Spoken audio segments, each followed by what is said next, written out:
In this video, we're going to go through bearings. Bearings can get a little complicated if you do not follow the rules. Before we go into the bearings, let's go over some presumed knowledge regarding angles and parallel lines. So if I draw two parallel lines, then the ones in black, and then I draw a transversal across the two parallel lines, there are some relationships that you need to be aware of that need revising probably. So let's take this angle here. That angle there and that angle there are equal because they are F angles. If you take the transversal and the two black parallel lines, you can see an F. So if we take those, because those are equal, those two are also equal because they are opposite each other. Those two are also equal. Now, if we change colours, if we take that angle is equal to that angle because if you take, you can see a Z, and also opposite, so that angle is equal to the one opposite. That angle is also equal to the one opposite. Also, we've got angles on a straight line. Red plus green, because they are on a straight line, are equal to 180 degrees.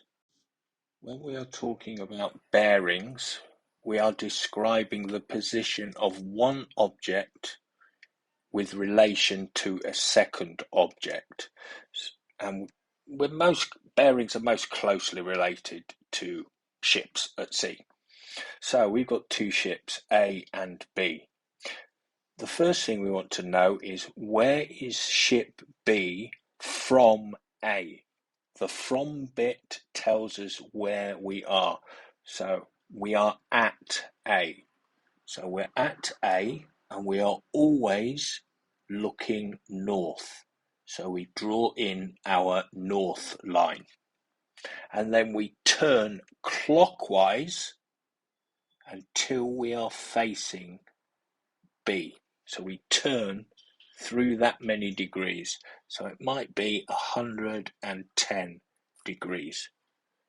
So the bearing of B from A is 110 degrees.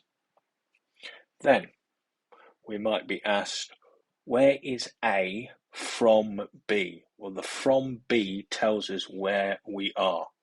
So we are at B, and again, we are always looking north. So if we put in our north line, and we have to turn clockwise all the way until we are facing A. We can make this a little easier if we extend this line. We know that this angle is 110 degrees because those two angles are F angles, so they are equal.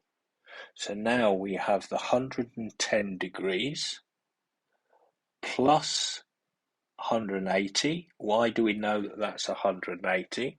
Because it's a straight line.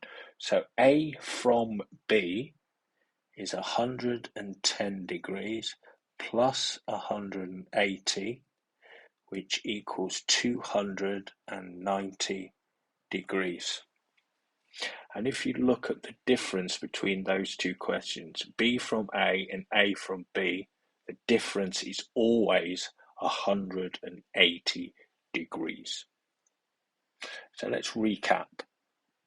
The from part always tells you where you are, and then you always start looking from north, and then you turn clockwise until you are facing the second object. Let's go through an example. Find the following bearings. A, C from B. So we are at B, so we're here, and we want to turn until we face C. So if we draw in our north line is already there. So we turn from that north line to face C. So we will be turning through this angle here.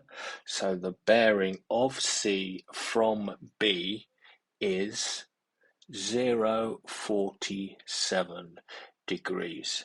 One of the things regarding bearings are always written as three figures. So this one is 47, so to make it three figures, it's 0.47 degrees. Part B, A from C. So we are at C, so we are here. So let's draw in our north line. So let's draw in our north line. So there's our north line. And we want to turn all the way round here until we are facing A.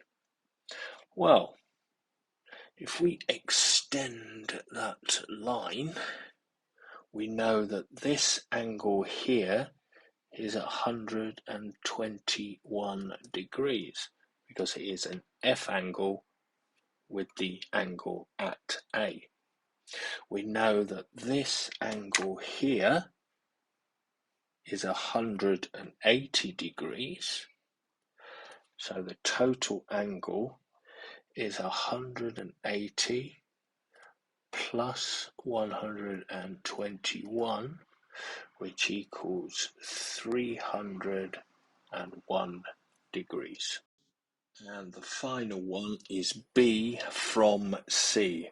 So I am again stood at C and I want to turn all the way round. So let's use a different colour. I want to turn all the way round until I am facing B.